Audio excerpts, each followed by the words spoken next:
On Northwest Charlotte's Burbank Drive, We don't have any problems here. it's a typically quiet cluster of homes. It's a nice neighborhood. I grew up in this area. But what unfolded on the street outside Joanna Holmes' home on November 10th was far different. A brand new Ford Fusion darted through North Charlotte, sideswiping cars until it was disabled. We have a lot of kids, and they like to ride bicycles, and that's dangerous. Investigators say two men, Anthony Woods and Jared Edwards, were in that car, while two other men, Anthony Bose and Ronald Hargett, drove off in another.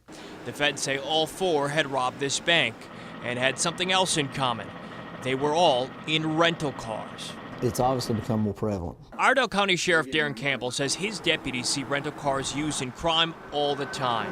We rode along with his interstate crime enforcement team, who see rentals used in crimes like drug trafficking and human trafficking. They couldn't disclose details, but said they've even seen rental cars used in cases tied to terrorism and in bank robberies like what happened in Charlotte. But criminals aren't just using rentals.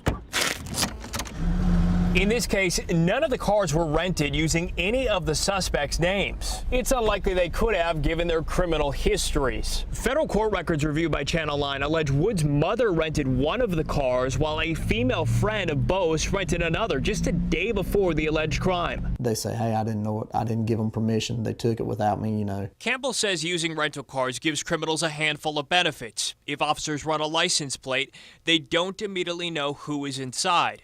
If a rental is used at a crime, the government can't seize it. And if they get away, it's harder to track who was inside. Really, the way it is now, it's a win-win for them. One state is doing something about it. A Massachusetts lawmaker introduced this bill, which would put someone behind bars if the person renting the car knowingly lets someone drive it to commit a crime. Officers say that could help. Hopefully it'll deter some of that type of activity. Until then, they'll keep their eyes out. In Iredell County, Blake Hansen, Channel 9 Eyewitness News.